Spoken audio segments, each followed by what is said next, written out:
Pues, buenas tardes a todos y bienvenidos a esta nueva edición de Ágora Coial, ¿eh?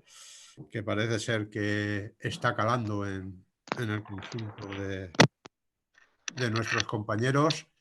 Y en este caso, pues vamos a hablar sobre uno de los temas que quizás nos preocupen, ¿Eh? y es qué es eso de la alimentación del futuro. Quizás la alimentación como la conocimos los mayores, esos de tiempos inmensos en las cocinas, con una preparación que duraba toda la mañana, entre la preparación del fuego y después poner en marcha toda la elaboración de los alimentos, o en una alimentación que cada vez más nos preocupa como fuente fundamental de la salud, ¿eh? Se ha puesto muy de moda en consumir alimentos sanos, saludables, que nos permitan llegar hasta los 150, 200 o los años que sean, no sabemos en qué condiciones exactamente. Y de todas estas cosas que parecen que van a ser la alimentación del futuro, pues creo que los ingenieros agrónomos tenemos bastante que decir. Nuestro campo de actuación es el sistema agroalimentario. Probablemente cambien muchas cosas, pero la base de nuestra alimentación seguirán siendo la producción agraria, entendiendo por la producción agraria en sentido general, producción agraria y ganadera. Tendremos que ir a los productos vegetales, que seguirán siendo las materias primas de los alimentos, los productos animales, que seguirán siendo las partes esenciales de los alimentos. Es cierto que la investigación, sobre todo la investigación vinculada a la salud y a los procesos que se desarrollan, fisiológicos que se desarrollan en el cuerpo humano, pues evidentemente nos irán incorporando una serie de cuestiones. Tenemos alimentos adaptados exclusivamente eh, a nuestra historia genética, a nuestro organismo, que nos permitirán, pues eso, sentirnos mejor, ser más sanos, incluso en algunos casos nos ayudarán a curar determinadas enfermedades o determinados malfuncionamientos que tengamos nosotros. Todo eso está ya ahí de alguna forma bastante desarrollado, por lo menos desde el punto de vista teórico. Quizás si nos fijamos exclusivamente en lo que es muchas veces la información que recibimos a través de la publicidad de determinadas marcas o de determinados productos comerciales, pues parece ser que ya todo lo tenemos solucionado, que consumiendo este producto pues ya no tendremos colesterol, que consumiendo este otro producto a lo mejor volvemos a tener pelo. Eso sobre todo para los que nos hemos quedado calvos, pues puede ser bastante interesante, pero la realidad es, me creo que bastante distinta. Los procesos son bastante más lentos de lo que aparentan muchas veces la información que recibimos, y sobre todo son procesos complejos en los que es necesario, por una parte, un gran esfuerzo en procesos de investigación y desarrollo, de incorporación de nueva tecnología a los procesos productivos, aparte de la inversión en investigación y desarrollo. Tendremos que hacer un importante esfuerzo inversor, en primer lugar en el sector primario, en el sector productor vegetal y animal, porque la adaptación de los procesos productivos para la incorporación de estas tecnologías que nos permitan llegar a alimentos diseñados para determinados grupos de personas, incluso para una persona individual, no se hace con la tecnología actualmente disponible, ni en el campo ni en la industria. Y todo eso, pues significa, ese esfuerzo significa tener de alguna forma alguien que financie esas inversiones. Afortunadamente, en el sector agroalimentario español, tanto los agentes económicos que intervienen directamente como las entidades que soportan o que contribuyen a esa financiación están ahí disponibles. Lo hemos visto en estos ya largos meses de pandemia, como pese a todo, el sector agroalimentario ha respondido perfectamente a los requerimientos de la sociedad y está ahí presente. Y uno de estos actores que está siempre a nuestra disposición, pues es Cajamar. En el lado de investigación, a través de los centros experimentales, los que tiene en Paiporta y sobre todo el que tiene en Las Palmerillas, en Almería, pues es una forma de contribuir a esa fase primera de investigación y de encontrar los mecanismos que nos permiten obtener esos nuevos alimentos más sanos, más seguros, más representativos o mejores para nuestra salud. Y después, como soporte financiero, puesto que esa es, en definitiva, es una caja, es un banco, es el soporte financiero a las inversiones que tienen que realizarse a continuación para desarrollar este campo. En este webinar contamos pues, con la presencia de Eduardo Holgado para la presentación por parte de Cajamar y aparte de esta presentación, de este soporte que nos ha dado, soporte es mucho más importante porque tanto Carlos como Miguel Ángel son investigadores de los centros de experimentación de Cajamar. En el caso de Carlos, que es doctor ingeniero agrónomo en el centro experimental de Cajamar de Paiporta, está de director de ese centro experimental. Y en el caso de Miguel Ángel Domene, pues está, que no es ingeniero agrónomo, pero se lo vamos a perdonar, eh, está en el centro experimental de Las Palmerillas en Almería, pero también es importante. Y para completar las personas que van a ilustrarnos sobre los retos de la nueva alimentación, pues terminamos con María Vargas, que bueno, es compañera de la escuela, aparte de que ahora tiene labores administrativas en la escuela como jefa de estudios, fundamentalmente es investigadora del Instituto Universitario de Alimentos para el Desarrollo. Por lo tanto, está también con nosotros. Luego tenemos tres importantes ponentes que nos pueden ilustrar sobre este tema. Espero que disfrutéis de la intervención de estos ponentes y le cedo la palabra a Eduardo para que en nombre de Cajamar también haga la presentación de este acto. Eduardo, cuando quieras. Muy bien, Baldomero, gracias. Bueno, lo primero es daros las buenas tardes a todos los asistentes y, como no, en especial al Colegio de Ingenieros Agrónomos de Levante, que siempre pues, hemos tenido muy buena relación, nos invita y colaboramos muchas veces juntos. En ese sentido, pues daros las gracias por participar en este foro.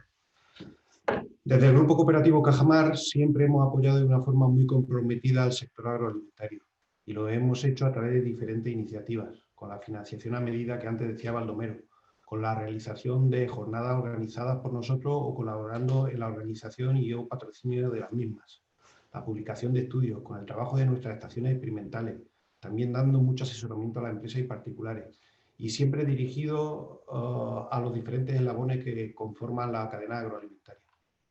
Este año 2020, sin duda, será un año para recordar que nos ha cambiado la forma en la que concebíamos la vida cotidiana, donde muchos sectores económicos lo están pasando muy mal y donde, si algún sector ha demostrado su capacidad de reacción, garantizando la disponibilidad de alimentos y de adaptación a los nuevos hábitos de los consumidores, ha sido, sin duda, precisamente el sector agroalimentario.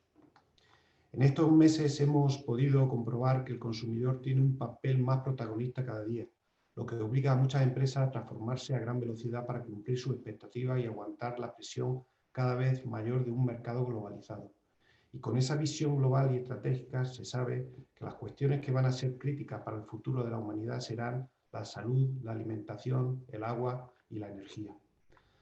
Nadie duda que en España somos especialistas en producir alimentos de calidad. Ahora debemos esforzarnos también en producir de forma sostenible y en comunicar con rigor y claridad sus cualidades saludables y también en presentarlos de una forma atractiva a los consumidores. El impacto de la alimentación en la salud supone una preocupación creciente en los países desarrollados. Cada día somos más conscientes de que somos lo que comemos. Esta tarde tendremos la oportunidad de conocer de la mano de los 3 investigadores, 2 de los cuales, como ha dicho Baldomero, son de nuestro centro experimental del Grupo Cooperativo Cajamar, Carlos Bagusauli y Miguel Ángel Domene, algunas cuestiones vitales y de interés para los nuevos objetivos marcados en la industria agroalimentaria, como son las nuevas producciones superintensivas en cultivos, de forma que con menos suelo se obtengan mayores producciones de alimentos, y también las últimas tendencias demandadas en la alimentación, como es la obtención de proteínas alternativas, los envases inteligentes, la nutrición personalizada y mejorada, los nuevos ingredientes de origen natural, la reducción de los desperdicios y la aplicación de la gestión masiva de datos y de la inteligencia artificial. Yo no me quiero extender más. Espero que, que resulte de interés para todo este webinar y vuelvo a repetir, nosotros estamos muy cómodos, muy orgullosos de colaborar y de ayudar en la realización de estos eventos. Buenas tardes a todos.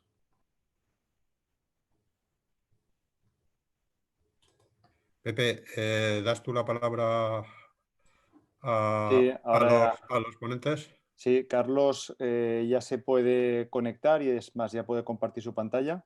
Le he habilitado para que lo haga.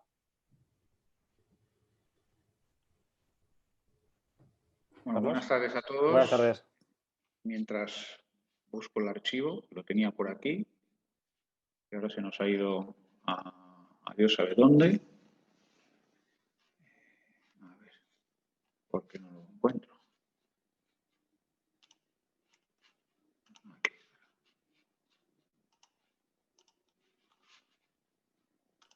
Que conste que este tipo de cosas pasen igual en presencia que en virtual.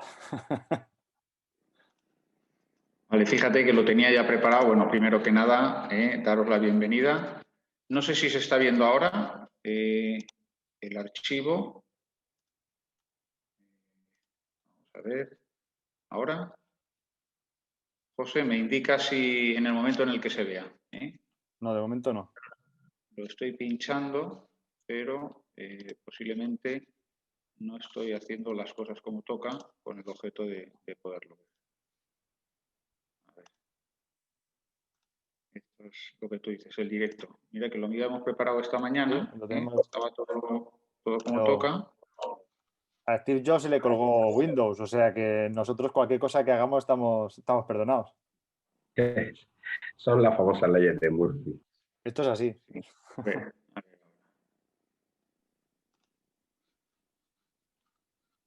Carlos, al dar a compartir pantalla te saldrá seguramente el archivo, el PowerPoint que tendrás abierto.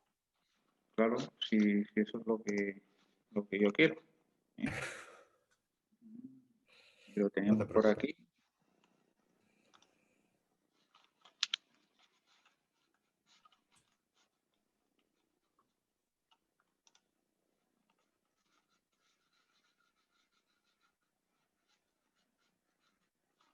Vale, lo he vuelto a abrir. A ver si lo vuelvo a ver ahora. Ahora sí. Vale. Bueno, perdón. Vamos a ver si le ganamos un poquito este tiempo.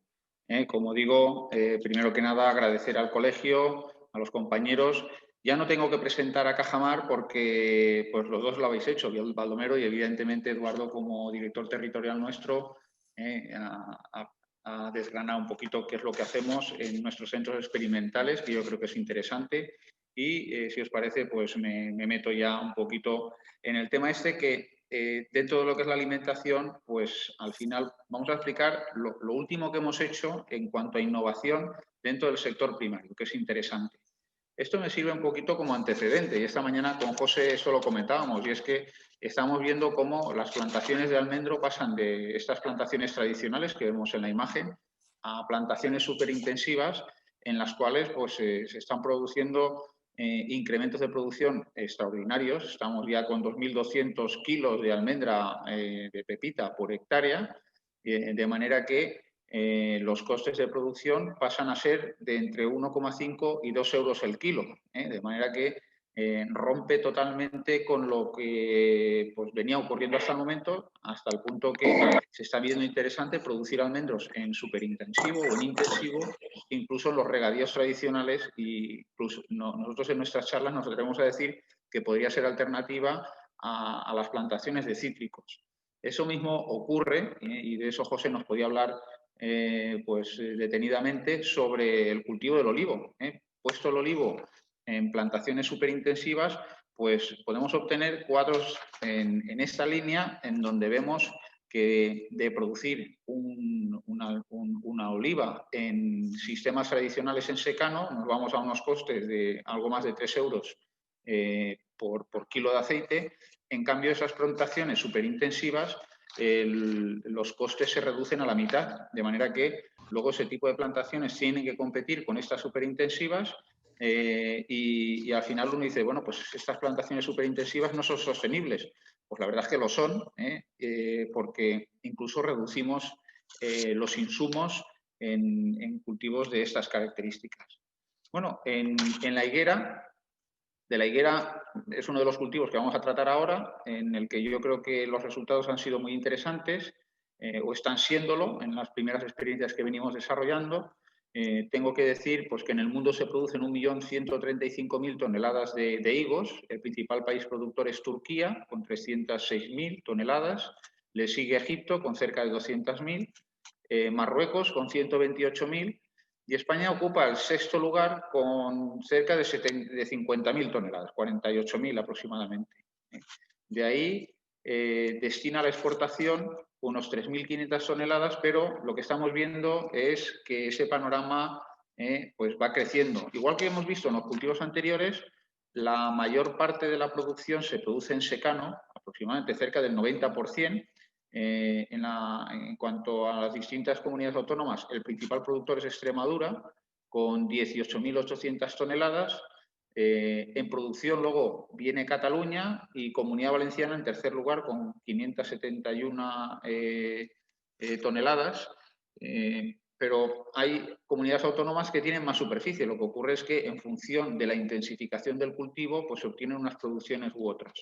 Lo que está claro es que ese consumo va creciendo. Las exportaciones españolas se destinan principalmente a Francia y Alemania. En tercer lugar está Italia. Y esto está haciendo que se tenga un mayor interés por el cultivo de la higuera. Y ahí lo que estáis viendo son unas plantaciones en la población de Llombay de un agricultor técnico también que tiene su vivero y que es el que nos ha ayudado a un poco iniciar estas ideas que ahora trasladaré. Y él ya tiene sus plantaciones al uso con un sistema de regadío. Lo que veis a la izquierda, esta de aquí, es una plantación pensada para recolección únicamente de higos, y la que deja las ramas largas es una plantación que lo que pretende es aprovechar tanto la producción de higos como de brevas, que conocemos, son variedades uníferas. Bueno, aquí lo que vemos ya es lo que yo quiero contaros, que es, digamos, las experiencias que iniciamos el año pasado, y es ¿en qué consiste esta plantación superintensiva? Fue una propuesta de la empresa Projar, nos pidió estudiar una serie de sustratos y este tipo de producciones, echando mano de un proyecto IBACE que ellos solicitaron. Y fijaros, el 17 de mayo del 2019, y ahora os cuento un poco la historia, pusimos esta planta que veis ahí, con un GC-Pod, una plantita enraizada de higuera, la trasplantamos a este tipo de sacos, en este caso con fibra de coco. Eso se comparó también con plantaciones con una plantación hecha con esta maceta, donde iba una mezcla de turba y fibra de turba y perlita, perdón. Y aquí lo que veis es que el 12 de julio despuntamos esa planta. Vamos cronológicamente viendo un poco la evolución del cultivo. Aquí veis cómo estaba evolucionando el cultivo el 12 de agosto. Ya vemos cómo va creciendo y, si os dais cuenta, aparecen ya los primeros higos en la base, pero lo que se aprecia, lo que vais a ver ahora a continuación, es que pues prácticamente en todas las yemas axilares aparecía un higo. Esto es el 23 de agosto y aquí es cuando iniciamos las recolecciones. A principios de septiembre empezamos a recolectar higos. Veis que las ramas iban vestidas todas de higos y decíamos, bueno, pues bien, cogeremos los higos en septiembre y esto terminará aquí. Pero las ramas las continuábamos viendo vestidas y continuábamos cogiendo higos. Fijaros que esta es una imagen del 29 de noviembre. Cuando mirábamos las higueras de un campo que tenemos vecino, allí ya no había ni hojas ni había nada, había caído toda la hoja, pero fijaros, un 29 de noviembre, y eso es un invernadero, una estructura de invernadero multitúnel del tipo del Perelló, una estructura de la más floja que tenemos allí, o la más floja, y con cubierta de malla antitrip, ni siquiera de plástico. Fijaros, finales de noviembre, y aquí continuábamos cogiendo higos. Nosotros éramos los primeros asombrados. Y, bueno, veréis que terminamos de coger higos el día siguiente de Reyes, el día 7 estrenamos el año haciendo todavía recolecciones de higos y no es hasta el 22 de enero aproximadamente cuando cae la hoja, ¿no? El día 10 de enero tuvimos, Paiporta es una zona un tanto fría y tuvimos una helada de 3 grados bajo cero y la hoja no quiso caer hasta el 22 de enero.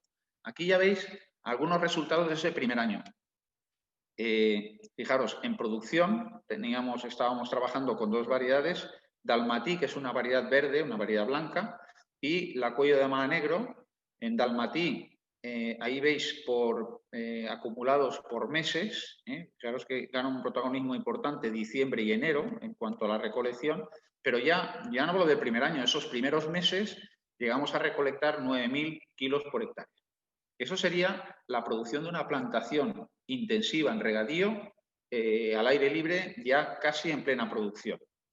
Evidentemente, como veis aquí, la respuesta del Cuello de Dama Negro no fue ni parecida. O sea, vemos una variedad que se adapta muy bien a este sistema y que produce bastante bien. Y la otra es un higo de muy buena calidad, muy apreciado, pero no vemos ese tipo de respuesta. De aquí me quedo y quiero repasar el calendario, por eso lo hemos dibujado arriba. Lo que ocurre es que estoy avanzando un poco lo que ocurre el segundo año, ¿no? Pero no pasa nada. El 17 de mayo es cuando nosotros hacemos esa plantación. Fijaros, en Dalmatí empezamos a recolectar higos el 5 de septiembre y de manera continuada estamos recolectando el 7.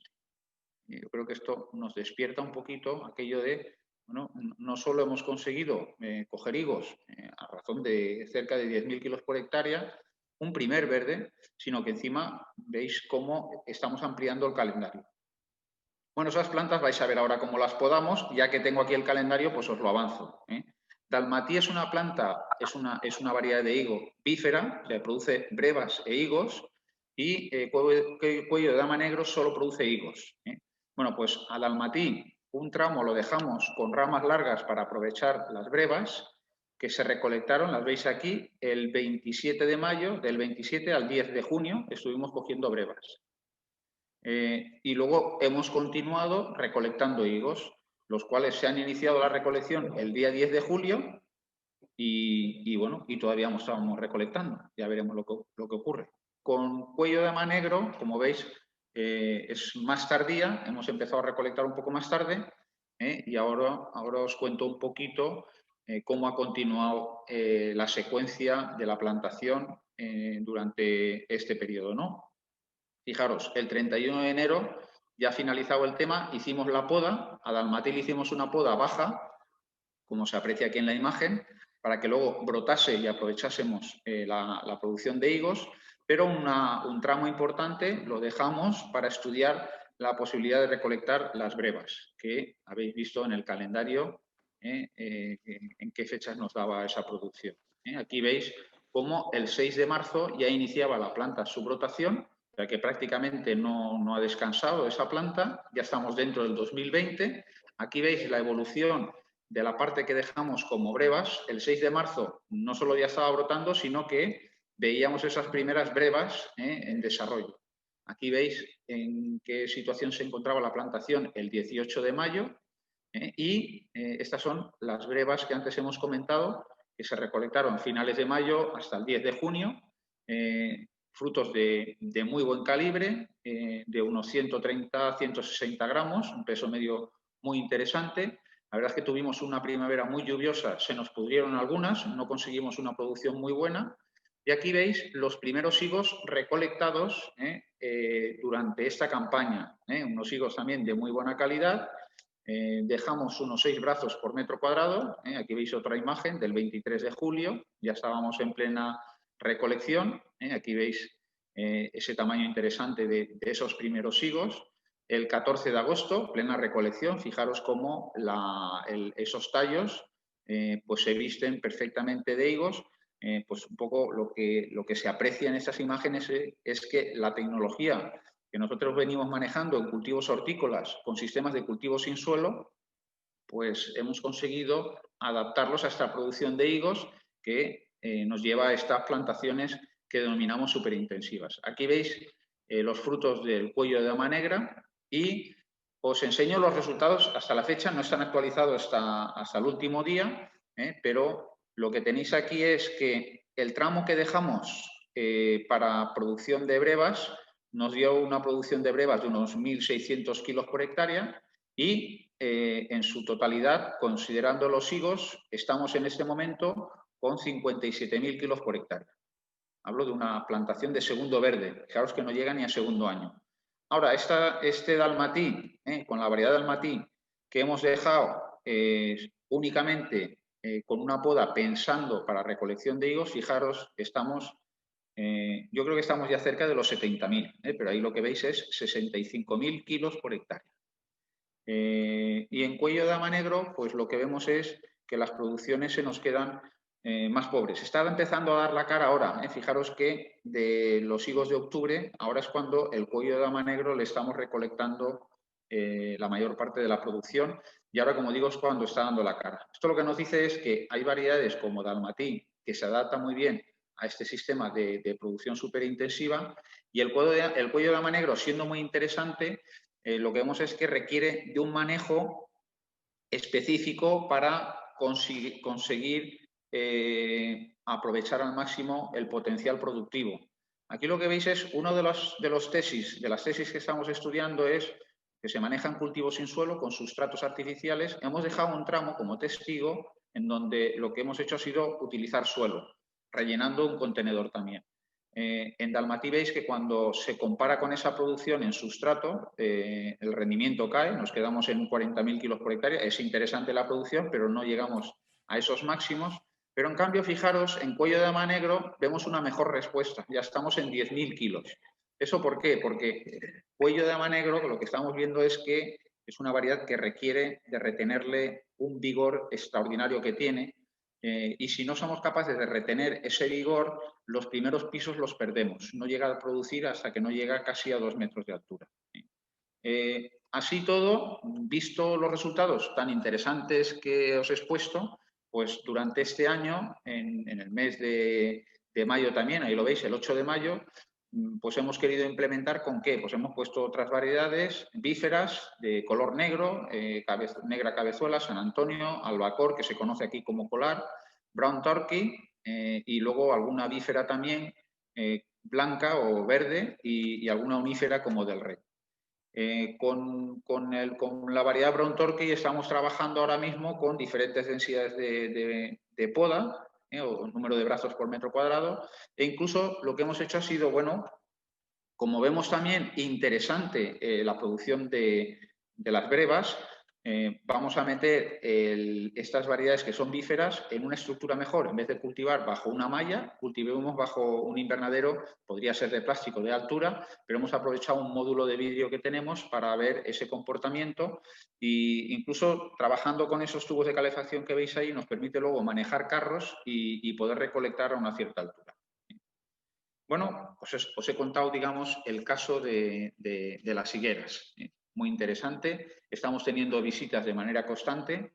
He visto al secretario de Asplan que han venido en diferentes visitas a vernos. O sea, la gente está viendo interés con esto. Yo creo que lo bueno es que lo vean y que cada uno tome sus conclusiones, aunque yo creo que los números han sido muy claros, ¿no? Otro de los cultivos que hemos puesto en marcha durante esta campaña ha sido la frambuesa, los pequeños frutos. Las frambuesas y los arándanos, y también os enseñaré algunas imágenes, uno de los inconvenientes que tienen es que requieren de suelos ácidos y aguas de muy baja salinidad. Nosotros partimos de un pozo con agua con un cierto nivel de sal, pero lo bueno es que tenemos recogida agua de lluvia de cubierta de invernaderos y con esa estamos regando. Y el tema del pH lo resolvemos pues, con sistemas de cultivo sin suelo, en donde formulamos soluciones nutritivas con un pH ácido. Con eso el tema queda resuelto. Fijaros, en frambuesa estamos trabajando con 2 variedades. No son las variedades top, porque en el tema este de los pequeños frujos hay mucha variedad de club. Hemos ido a algunas que son abiertas y estamos trabajando con Regina y con Versalles. Regina es más precoz que Versalles. Fijaros, empezamos a recolectar el 31 de julio, con Versalles empezamos el 21 de agosto y ahora mismo estamos recolectando. Estamos dando prácticamente todos los días recolectamos frambuesas. Aquí veis, después de plantar el 27 de mayo, cómo iban creciendo esas frambuesas, 12 de junio, lo veis ahí, y aquí veis ya a finales de julio, antes de la recolección, pues la planta ya con su floración a punto de recolectarse. Regina la veis a la derecha y a la izquierda veis Versalles, más vigorosa. Esto empezó la producción, como veis ahí, en julio, veis la producción. Esto lo que hace muy interesante también es la mecanización en la recolección, lo mismo que nos pasa con el caso de los higos. Pues fijaros, lo que llevamos de campaña, acordaros que esto es una plantación del mes de mayo, en Regina tenemos casi 18.000 kilos por hectárea y en Versalles ya estamos por 18.000, pero la marcha que llevamos, los 20.000, los alcanzaremos en las próximas semanas, porque la producción continúa. ¿Vale? Otro de los cultivos que hemos puesto en marcha es el arándano, en la misma fecha, a principios de mayo. Esta es la planta, veis un poquito la evolución. Esto está ahora creciendo. La idea es que pasado el invierno florecerá y tendremos producción el año que viene. De momento no la tenemos. Otro de los cultivos que hemos puesto en marcha, aprovechando la experiencia de nuestros compañeros de las palmerillas, del Centro Experimental de Cajamar, ha sido incluir dentro de esos trabajos el cultivo de la pitaya. La pitaya, pues ahí veis, se conoce como la fruta del dragón, es una planta tropical con un cierto carácter trepador. Bueno, aquí explica un poquito, hemos aprovechado una presentación de nuestro compañero de Juanjo Magán, de Juanjo Hueso, perdón. Él es nuestro responsable de fruticultura en la estación de Almería. Él conoce muy bien el cultivo este. El cultivo es polinizado por unos murciélagos, por un sistema un tanto especial. Son plantas que son, por un lado, sensibles al frío, de ahí el interés en ponerla en invernadero, pero por otro lado, en verano son muy sensibles al exceso de temperatura y sobre todo de insolación. Colocándola dentro de invernadero nos permite encalar, sombrear y por lo tanto conseguimos con ello que el cultivo funcione bien. Ahí veis esas flores tan espectaculares. Nos toca hacer, como digo, polinización manual. Ahí veis los frutos. Aquí veis a Mónica, una compañera que está haciendo esa polinización manual. A veces se puede conservar el polen. Eso lo hace incómodo. Y aquí veis la plantación que establecimos también en mayo. Esto está ahora creciendo y la idea es pues, que dentro de unos meses también iniciemos la floración. Bueno, os podríamos contar otras más cosas. Me voy a quedar un poco con las últimas y ahora también voy a contar alguna que impacta un poco. En lechugas, por ejemplo, en este tipo de cultivos ya llevamos varios años a raíz de una petición de una empresa, de lo que era Verdifresh. Nos pidieron en su día la posibilidad de cultivar lechugas en cultivo hidropónico al aire libre, lo veis ahí, con esa estructura, con la posibilidad de poder recolectar las lechugas con raíces. Esta imagen que veis ahí de ese operario embolsando la lechuga con raíces, esto es de Bélgica, pero ya en España ya hay una empresa como Primaflor que las venden como con la marca Lechuvivas. Las venden en una cajita, en el Corte Inglés las podéis encontrar, las venden con sus raíces, las venden vivas. Pues bueno, el que quiera paga un poquito más por la lechuga, pero volvemos a tener una innovación. Una vez más le hemos dado una vuelta de tuerca y esta es la primera plantación, la tenemos ya recolectada, la plantamos el día 23 de... ¿En qué mes estamos? Pues 23 de septiembre y un mes después ya hemos recolectado estas lechugas. Esta imagen es a lo largo del cultivo, es una estructura vertical que tenemos. Esta está vecina de las higueras. Pues en esta estructura vertical, como veis, estamos haciendo lechugas en cultivo hidropónico, aprovechando, en este caso, 4 alturas, pero en el borde metemos hasta 5 alturas. Con estos carriles nos permite llegar a la parte superior y, como digo, hemos conseguido recolectar lechugas. En algún caso no ha llegado ni a un mes, algún día menos. Con esto lo que pretendemos es ver la posibilidad de hacer muchos cultivos al año y conseguir unos rendimientos extraordinarios. Pues bueno, esta era la versión que yo quería contaros y ya digo, a nivel de innovación podíamos contar otras cosas, pero estas creo que son un poco las más impactantes de esta temporada. Bueno, quedo posteriormente a vuestra disposición para las preguntas que consideréis oportunas. Bueno, muy bien. Entonces ahora le toca a Miguel Ángel, que puede ir preparando la presentación. Y bueno, Carlos nos ha empezado con las innovaciones y lo que viene fuerte en el sector primario, y ahora viene ya una vuelta de tuerca más.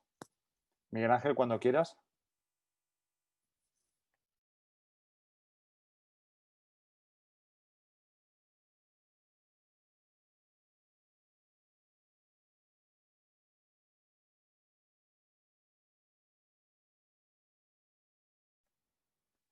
Miguel Ángel, actívate el audio. Sí, ¿me escuchas ahora? Sí, ahora sí. Ahora sí. Vale. Sí. Vamos a ver. Vaya, ha pasado lo mismo que a Carlos.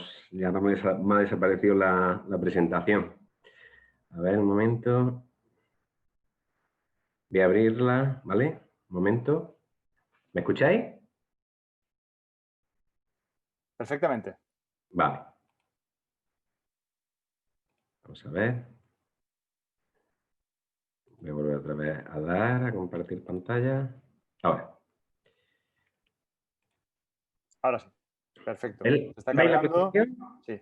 Perfecto. Miguel Muy Ángel. bien. Bueno, pues empiezo en primer lugar agradeceros un poco la invitación para contaros el trabajo que estamos realizando, como bien decíais, aquí en la Estación Experimental de Las Palmerillas. Es decir, Carlos ha contado un montón de ensayos muy interesantes acerca de los cultivos superintensivos, ¿no? Pero yo voy a centrar un poco más en la charla, en todo el trabajo que estamos desarrollando, en lo que es propiamente tecnología, aplicación de tecnología para la formulación y el diseño de nuevos formatos alimentarios. Es decir, cuando me comentasteis que era diseñando un poco la alimentación del futuro, pues la verdad es que me dio alegría, ¿no? Porque es como el tema de trabajo que estamos desarrollando. Bien, lo primero que se plantea cualquiera, ¿no? En este sentido. Miguel Ángel, perdona que te interrumpa. Sí. Sí. Perfecto, a modo de presentación. Ahora sí que se ve bien. Ahora sí lo veis bien, ¿no? Venga. Lo primero que cualquiera se plantea es, bueno, si vamos a hacer el desarrollo de alimentos o de nuevos alimentos, ¿cuál sería el alimento ideal, ¿no? Bueno, para establecer cuál es el alimento ideal, lo primero que tenemos que tener en cuenta es una cuestión que hace unos años, unas decenas de años, no se tenía en cuenta para nada, y es el consumidor, ¿no? Es decir, está clarísimo que, y se ha comentado hoy a lo largo de las presentaciones, que el consumidor pues cada vez tiene más poder de decisión en el desarrollo de estos alimentos. Y la industria alimentaria o agroalimentaria en general, evidentemente, tiene que hacer caso de esto. Pero también hay que tener siempre un poco los pies en la tierra, es decir, referente a este desarrollo de alimentos, pues hay organismos que están dando un poco las pautas con respecto a unos alimentos que han estado siempre últimamente muy demonizados, como son alimentos procesados, ¿no? Y en este sentido, pues tenemos ahí a la estrategia NAOS, ¿no? A Ecosan, donde ya se dan, digamos, unas directrices y se recomienda la formulación de esos alimentos procesados con un menor contenido en sal, azúcares y grasas saturadas, como ya sabéis, y últimamente se suele oír mucho, ¿no? Pero si analizamos un poco las pirámides alimentarias que pueden existir en todo el mundo, Pues ciertamente tenemos la suerte de que concretamente frutas, hortalizas, legumbres y cereales pues serían un poco la base de cualquier dieta, ¿no? Es decir, que a la hora del desarrollar alimentos para el futuro, vamos a tener en cuenta estas prioridades tanto nutricionales como saludables, ¿no? Y ciertamente han ganado un protagonismo que ni siquiera ha necesitado un marketing como otro tipo de productos. Es por poner un ejemplo, imaginaros los lácteos, ¿no? Es decir, que sí se han hecho campañas publicitarias bastante importantes, pero aunque ahora de vez en cuando se vea alguna publicidad referente a algún tipo de producto hortofrutícola, la verdad es que históricamente no se ha hecho, ¿no? Y luego, otra cuestión a tener muy en cuenta, como veréis posteriormente en la presentación, pues sería un poco la estrategia Clean Label, ¿no? Es decir, cada vez se hace más palpable esta estrategia en el sentido de que, como sabéis, habitualmente para hacer alimentos procesados, pues se han utilizado una serie de aditivos, como ya sabéis, y normalmente de tipo sintético, ¿no? Es decir, ahí veis un poco que esa línea para nosotros es prioritaria, el desarrollo de esa línea es prioritaria, y en el caso, por ejemplo, de antioxidantes, pues se ha utilizado para cualquier elaboración en alimento procesado, pues sintéticos antioxidantes como el BHA, el BHT, pero que cada vez más se demuestran que tienen efectos perjudiciales sobre nuestra salud, ¿no? Y evidentemente, ¿en qué estamos trabajando desde nuestro centro experimental y en colaboración con empresas de industria alimentaria? Pues en la sustitución de dichos antioxidantes sintéticos por naturales, ¿no? Ahí veis que trabajamos con tocoferoles, con ácido ascórbico, ¿vale? Y para eso, pues evidentemente se requieren tecnologías de estabilización que ahora después veréis, ¿no? En el caso de colorantes, igual, es decir, se suelen utilizar o se han solido utilizar muchísimo colorantes azoicos de síntesis, pero cada vez más es más normal cambiarlos por naturales y estabilizados, ¿no? En el caso de edulcorantes, pues los tradicionales como sacarina y aspartamos pues tienen tendencia también a ser sustituidos por naturales como especies la stevia o el sirope de aloe, etcétera, etcétera, ¿no? En el caso de conservantes, igual, se han estado utilizando sal inorgánica y se tiene tendencia a sustituirlas por algunos estabilizados de aceites esenciales o incluso el uso de determinados tipos de microorganismos que se utilizan como probióticos, ¿no? Probióticos de uso alimentario. Y en el caso de estabilizadores, igual, es decir, vamos a alejarnos un poco de esos ácidos orgánicos sintéticos y lecitina y vamos a acercarnos un poco más a estabilizados y aceites de plantas aromáticas y cultivos alternativos. Bien, por poner un ejemplo de esto y de evidentemente dónde vamos a tener desarrollo, porque llevamos ya recorrido, pero yo creo que en este sentido hay muchísimo por hacer, ¿no? Pues como he puesto ahí, tenemos un dulce desafío, ¿de acuerdo? Es decir, la búsqueda de edulcorantes naturales. Ya sabéis que hace unos años, en el 2017 o 2018, Coca-Cola puso o daba un premio de $1 millón al investigador que encontró una molécula sustituta de la sacarina, ¿no? Porque evidentemente son edulcorantes que también cada vez más están un poco cuestionados a nivel saludable y evidentemente hay que buscar alternativas. ¿Dónde están esas alternativas? Pues, hombre, nosotros hemos tenido la oportunidad de trabajar con stevia y no solamente ese poder edulcorante, concretamente Carlos también ha tenido allí en el centro experimental de Paiporta y tendrá variedades de stevia con una calidad bastante importante, pero no solamente, como os decía, ese poder edulcorante interesante lo que puede tener el producto, sino que también estamos hablando de que es una materia prima que tiene una fuente proteica interesante, un contenido de fibra más interesante todavía, y luego ya una serie de fitoquímicos que le dan o le confieren una capacidad antioxidante que, como sabéis, pues juega un papel, todo el mundo habla de antioxidantes, pero ciertamente pueden jugar un papel muy interesante, no solamente desde el punto de vista de conservación de un una determinada matriz alimentaria, sino también desde el punto de vista saludable. ¿De acuerdo? Pero esto sin duda es uno de los desafíos importantes de ese desarrollo de nuevos alimentos, porque hasta ahora solamente se nos ha hablado de restricciones, pero no es de extrañar, y bueno, ya últimamente el gobierno ha sacado un nuevo impuesto para las bebidas, por ejemplo, azucaradas. Ese impuesto de azúcar añadidos que estoy poniendo ahí cada vez será más una realidad, ¿de acuerdo? Otro tema fundamental y estratégico a la hora del desarrollo de los nuevos alimentos, pues va a ser las fuentes proteicas alternativas. Es decir, está clarísimo que sabemos que todas las proteínas cárnicas tienen un aminograma, es decir, una constitución en aminoácidos bastante importante, en aminoácidos esenciales, pero también es cierto que existen especies vegetales que pueden ser una fuente proteica muy interesante y sobre todo a lo mejor con alguna deficiencia, que es lo que siempre se les achaca, con alguna deficiencia en aminoácidos o en determinados aminoácidos esenciales. Pero sin duda lo que hay que plantearse es el estudio de una mezcla equilibrada de varias fuentes para tener precisamente esa disponibilidad de aminoácidos esenciales que nos puede dar una proteína cárnica.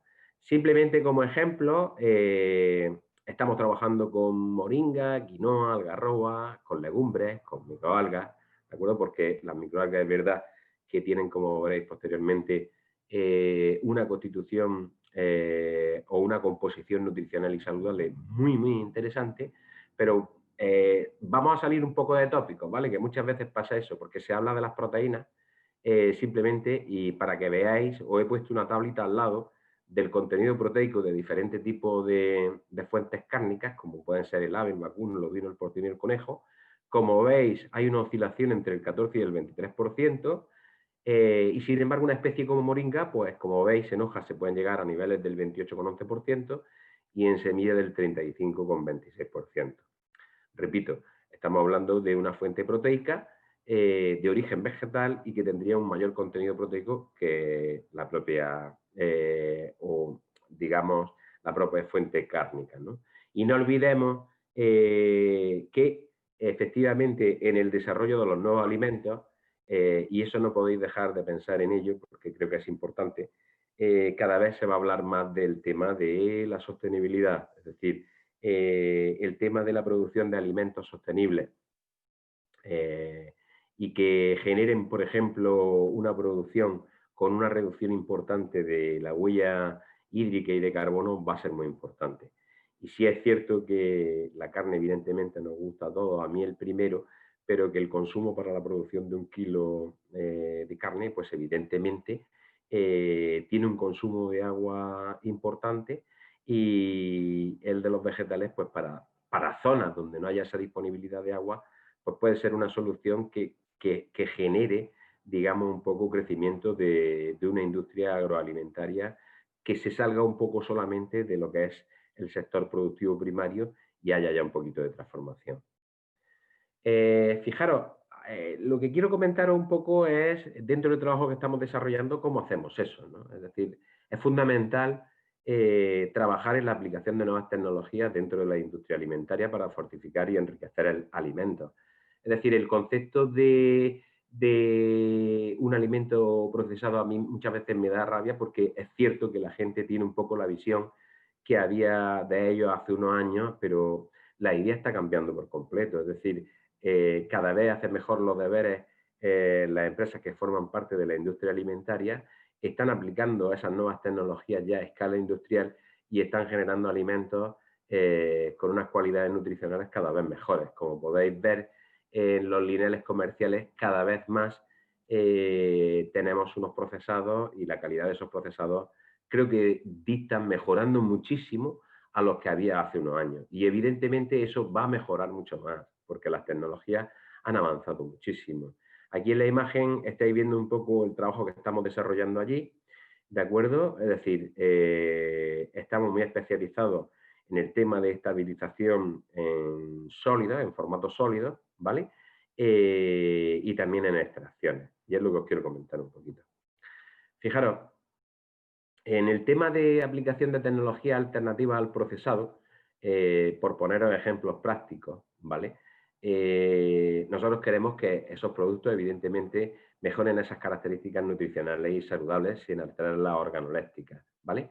Pero claro, evidentemente tiene que haber unos pretratamientos de triturado, tamizado y centrifugado en la industria alimentaria, y eso va a hacer que se genere una pérdida importante precisamente de esas sustancias nutricionales y saludables. Es decir, en el desarrollo de un producto, concretamente gazpacho, con una empresa importante que lo está comercializando en los lineales comerciales ahora mismo, pues pudimos estimar que se podían llegar a perder del orden del 70% algún tipo de sustancias nutricionales en ese simple pretratamiento mecánico, ¿no? Y luego, evidentemente, dependiendo de lo que apliquemos, es decir, lo que históricamente se ha aplicado a una pasteurización o un tratamiento térmico, ¿de acuerdo? Pues se pueden producir otras pérdidas importantes o incluso el incremento de otro tipo de sustancias beneficiosas, que no es solamente pérdida. Muchas veces esa aplicación de tratamiento térmico puede mejorar algún tipo de compuesto que ya tenemos perfectamente identificado. Pero sin duda surgen otro tipo de tecnologías que se pueden aplicar de forma individual y cada vez más se está recurriendo al uso de tecnologías combinadas, ¿no? Para un objetivo, que es la mejora del formulado o la tecnología aplicada. Fijaros, después de todo esto, pues claro, nosotros inicialmente, aprovechando que teníamos una tecnología de estabilización muy potente, aunque siempre se le pone el defecto de ser cara, pero bajo el enfoque que le vamos a dar, como veréis, no es excesivamente cara, pues nos preguntamos que para desarrollar esos alimentos del futuro, esos alimentos ideales, ¿no? ¿Qué es lo que tendríamos que tener como prioritario? Para mí está claro, como prioritario tenemos que tener que si es un alimento procesado, tenga unas cualidades organolépticas, nutricionales y saludables, que sean muy semejantes a las materias primas con las que se elaboró, ¿no? Es decir, que si yo hago un gazpacho, pues nos aprovechemos de lo que es todas las bondades que puede ser el suministro de fibra, de antioxidantes, de vitamina C, que me puede hacer o suministrar ese alimento, ¿de acuerdo? Entonces también otro tipo de tecnología alternativa a esa liofilización que hemos probado ha sido el tema del infrarrojo. El infrarrojo puede ser positivo y combinando ambas tecnologías pues podemos tener resultados digamos bastante interesantes para fortificar, como veréis.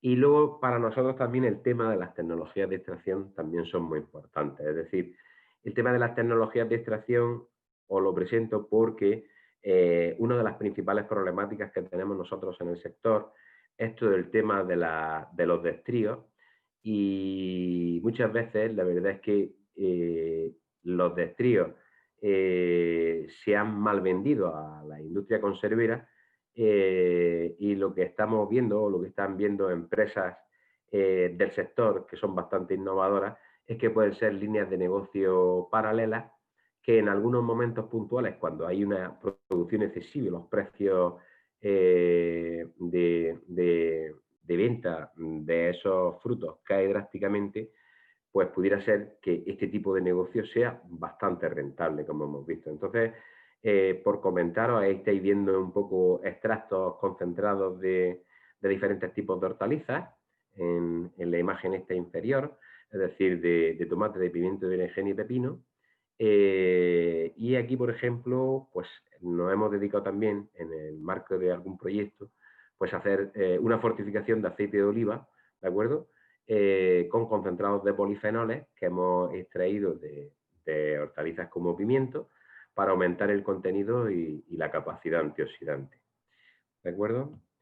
El cómo lo estamos haciendo yo creo que ya lo habéis visto, es decir, nosotros lo que queremos es desarrollarnos alimentos junto con la industria alimentaria, pero este concepto lo tenemos que conseguir entre todos, es decir, no depende solo de la parte de procesado industrial de la industria alimentaria, sino que este trabajo empieza por todo lo que ha explicado Carlos, es decir, el dicho este que últimamente se dice bastante del campo a la mesa, tiene que ser más real que nunca, ¿no? Es decir, tenemos que buscar alimentos que ya desde el propio manejo agronómico ya haya un enfoque del mismo para aumentar determinado tipo de nutrientes y sustancias bioactivas en un determinado fruto o producto, ¿de acuerdo?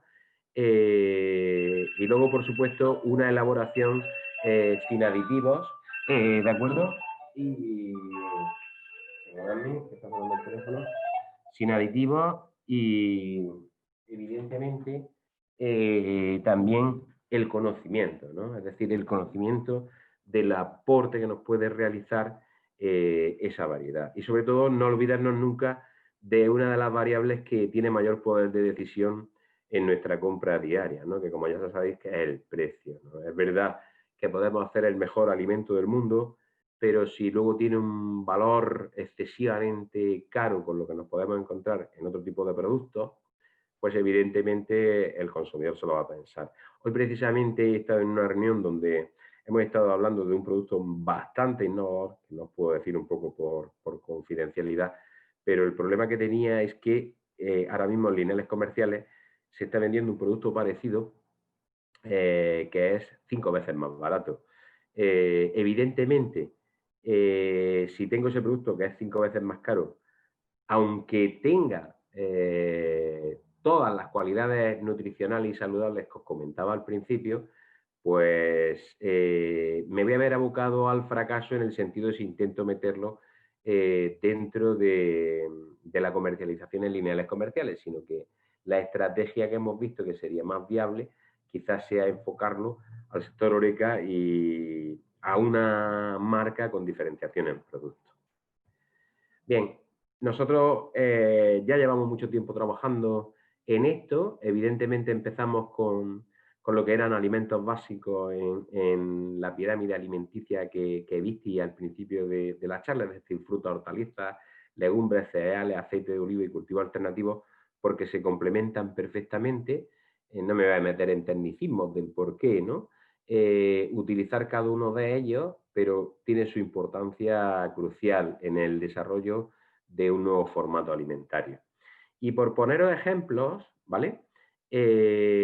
Aquí veis un poco de que dentro de esa innovación en producto, que cada vez vais a ver más y más y más, si estamos hablando, por ejemplo, de un zumo, smoothie o un determinado snacks, ahí veis estabilizados procedentes de destríos nuestros, de los cuales pues luego los sometemos a un proceso de molturación, molienda, para convertirlo en un aditivo que simplemente agregamos en determinados porcentajes másicos. Y por supuesto lo que hemos estudiado es todo el recorrido ese, ¿no? Es decir, de hasta dónde podemos llegar en esa aportación como porcentaje másico. Entonces, por eso os decía anteriormente que puedo utilizar una de las mejores tecnologías del mundo sin que resulte excesivamente caro su uso al fortificar o al aditivar solamente en un determinado tipo de porcentaje, ¿vale?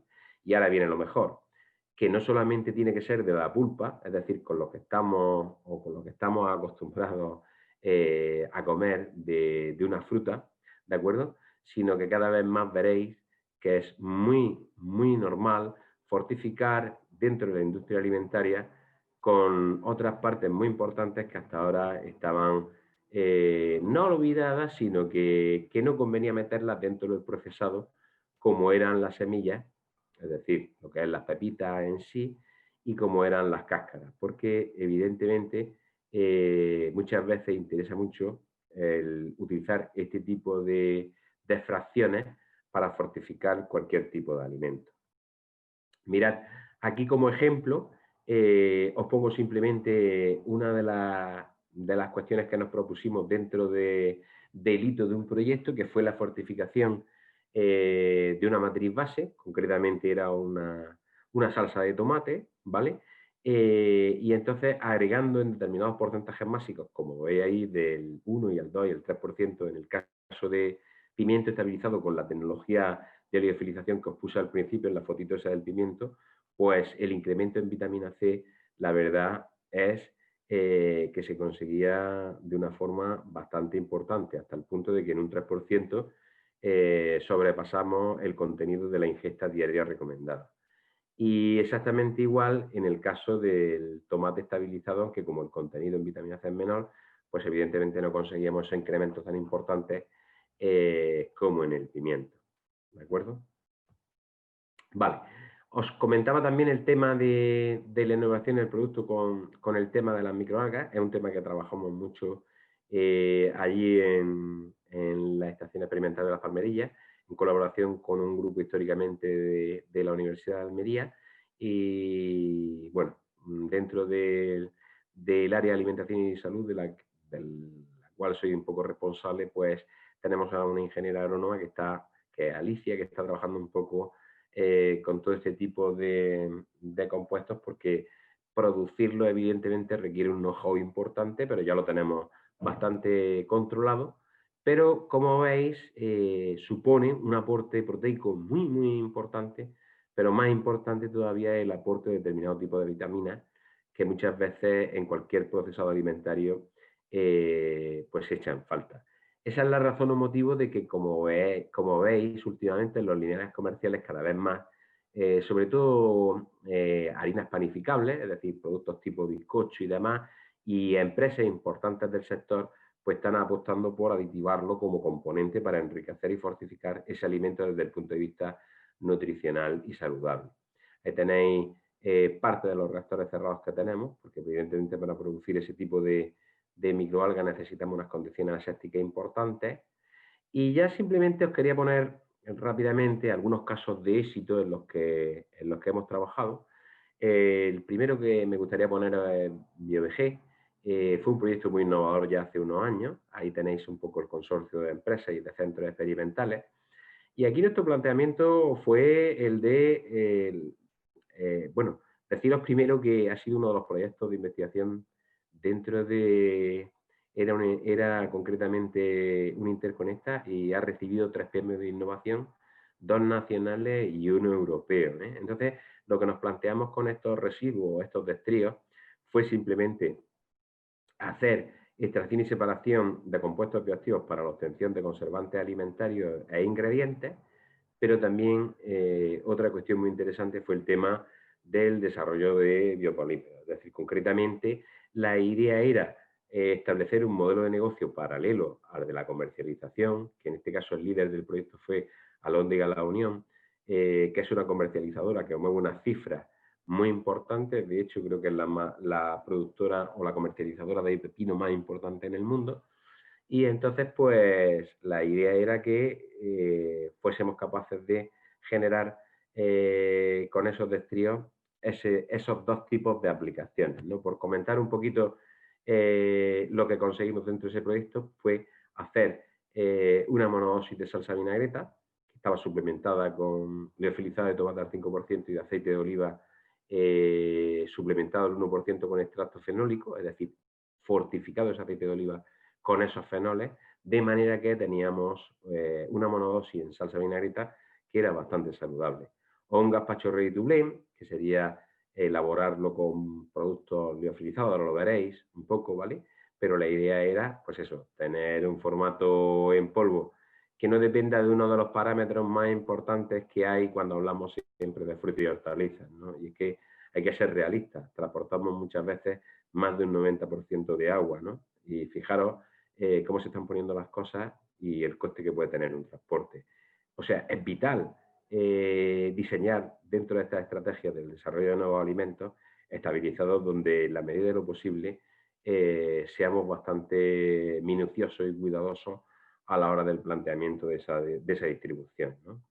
Luego también hicimos preparados cárnicos enriquecidos con una capacidad antioxidante de más de un 20%, harinas también o derivados panificables con sabor a tomate y pimiento, y colorantes naturales. Es decir, para que lo veáis un poquito, ahí estáis viendo los productos que hicimos dentro del sector cárnico, es decir, y desarrollamos sobre todo chorizos y que habíamos sustituido los conservantes sintéticos que se suelen utilizar por estabilizados de pimiento, como he comentado, y tomate, y la verdad es que los resultados fueron magníficos y los paneles de cata también.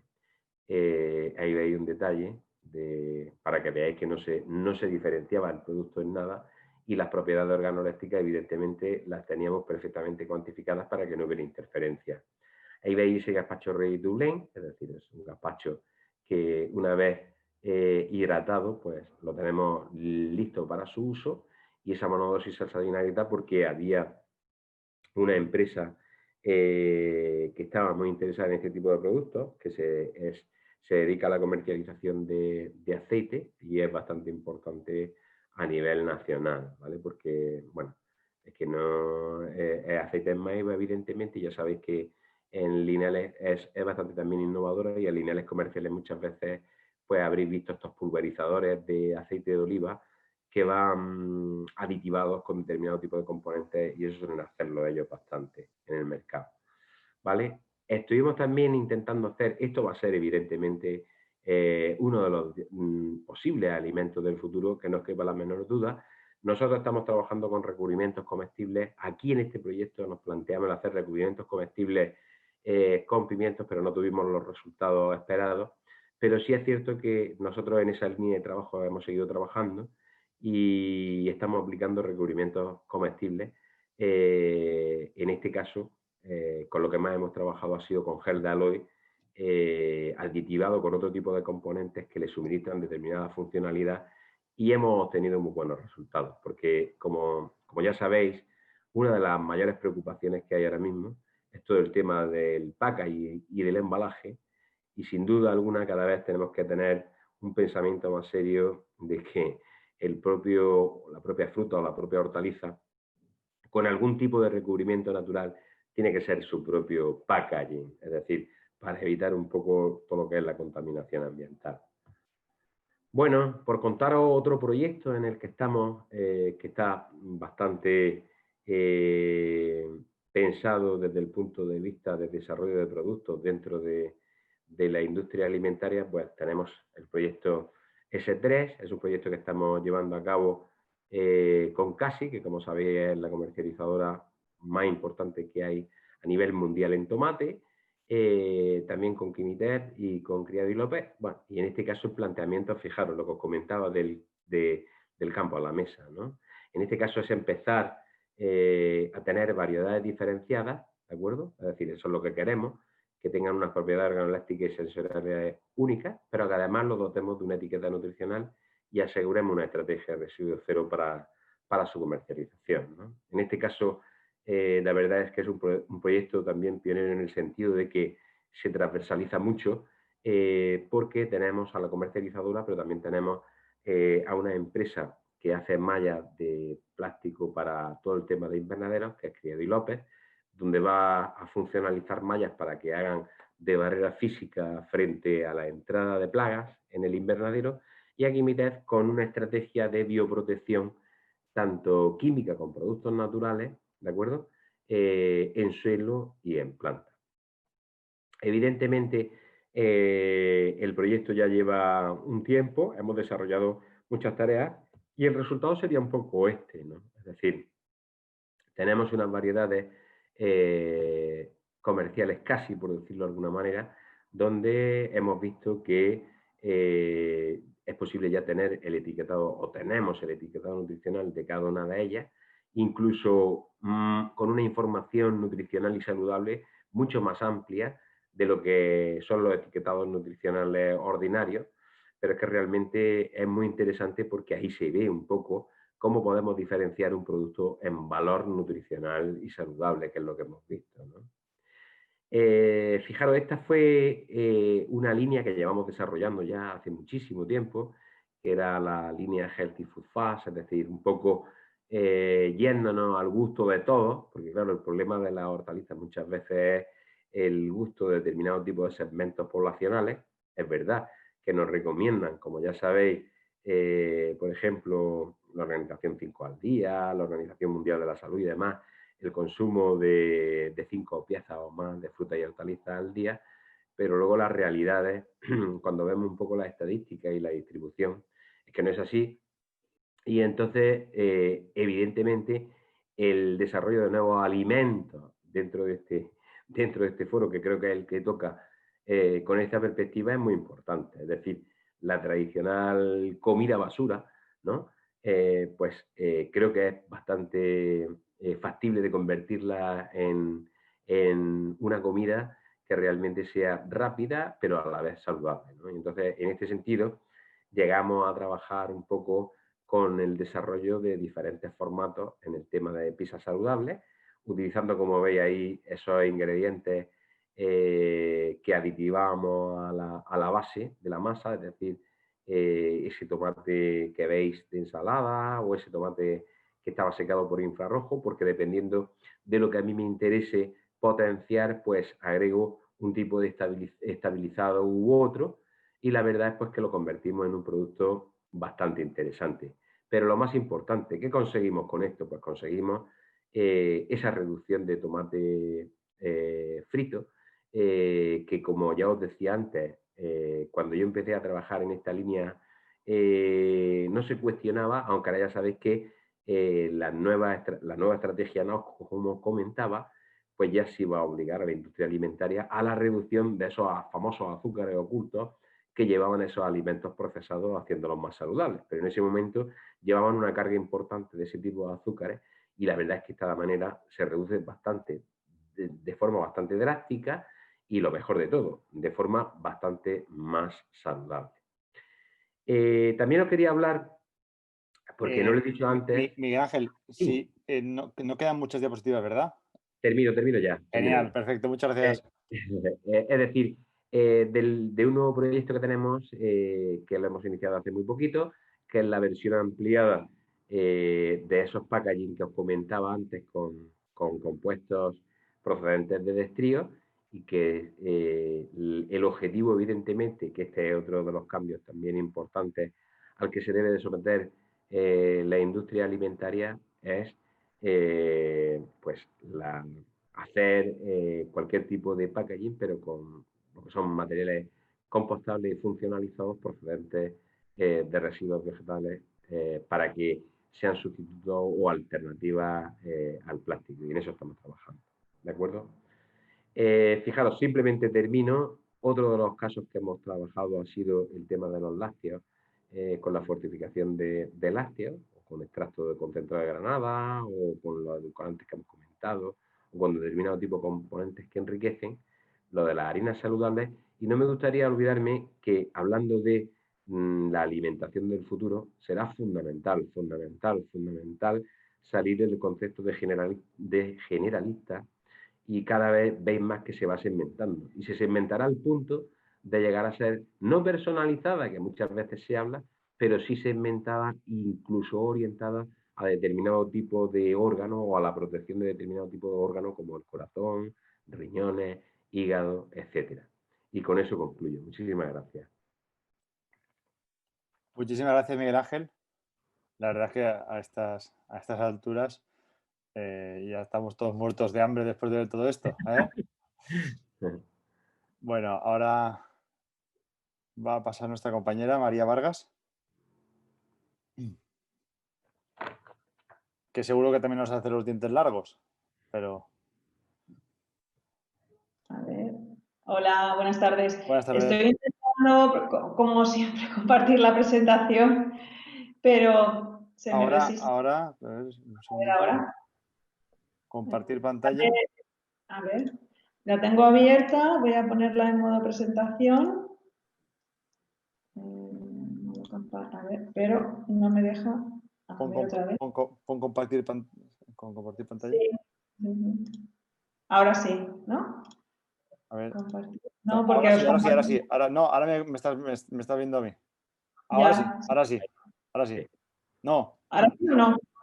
Ahora me veo yo. A ver, vuelvo a abrir. A ver, PowerPoint. Era, a ver, ahora. Ahora sí. ¿Lo veis bien? Sí. Vale, es que no os puedo ver a la vez. Vale, bueno, pues buenas tardes. No, ahora me estás enfocando. O sea, ahora es cuando se ve la presentación tuya.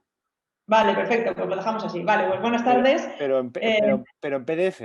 Pues lo quieres sí, poner en PDF. Está bien, correcto. Vale. Muy bien. Bueno, pues buenas tardes a todos. Muchas gracias a la organización por la invitación a formar parte de esta sesión del Ágora Coyal. También me gustaría agradecer a mis compañeros su presentación. Y bueno, como soy la última y ya se va haciendo tarde, voy a intentar hacerlo lo más breve posible. La presentación se titula ¿Cómo compraremos y consumiremos los alimentos envasados en el futuro? Pero bueno, yo he subtitulado la presentación como el futuro del envasado de alimentos. Y bueno, espero que después de esto podamos, desde mi punto de vista, al menos os daré respuesta a cómo yo veo que va a ser el futuro del envasado de alimentos. En primer lugar, bueno, me gustaría recordar y destacar algo que imagino que ya sabemos, porque es algo que, bueno, conocemos y percibimos, imagino, en el día a día, y es que los plásticos son un problema a nivel medioambiental. Os he puesto una figura donde aparece la producción en millones de toneladas de residuos de plástico y también la distribución por sectores industriales, donde el sector del envase es el que produce más residuos plásticos con diferencia. Constituye, de hecho, en torno al 40% de esos residuos, el packaging, ¿no? El envasado. Y, de hecho, pues los europeos generamos unos 25 millones de toneladas de residuos plásticos al año y esto representa el 85% de los residuos de las costas y, de hecho, bueno, pues conocemos que existen verdaderas islas de plástico, ¿no? Entonces, todo esto es un problema medioambiental muy grave y bueno, resaltar que el envasado de alimentos pues está contribuyendo actualmente en gran parte a este problema. Pues, puesto que bueno, los materiales que se utilizan en mayor parte, por ejemplo el polipropileno, en su mayor parte no es reciclable, no se recicla. Además, también es importante destacar que a pesar de que algunos materiales son reciclables, por diversos motivos no todo llega a poder ser reciclado y bueno, en datos de Naciones Unidas de 2018, bastante recientes, pues podemos decir que solo el 9% se recicla. Entonces, por un lado tenemos este gran problema y por otro lado un horizonte que ya cada vez es más cercano, el horizonte de 2030, los Objetivos de Desarrollo Sostenible, donde se ha marcado que en ese año el 100% de los materiales de envase tienen que ser reciclables y o reutilizables. Entonces, esto es uno de los primeros, bueno, la causa principal que desde mi punto de vista pues va a motivar y va a marcar, y espero que así sea, el futuro de lo que va a ser el envasado de alimentos. Por otro lado, pues me gustaría comentar las tendencias globales que algunas consultoras, por ejemplo la consultora Mintel, que es una consultora bastante conocida en el sector agroalimentario, pues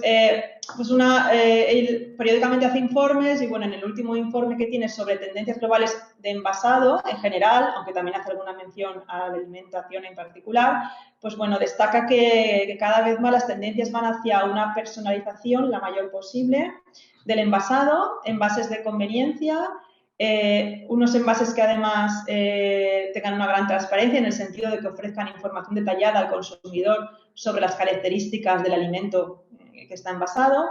Todo ello además con un diseño que sea flexible, usable, funcional y cómodo, por supuesto adaptado al comercio online. Y todo eso en paralelo a que cada vez más se va a potenciar y se está potenciando el hecho de que se utilicen envases que sean que se puedan rellenar, ya no solo reutilizar o reciclar, sino rellenar en el propio punto de venta.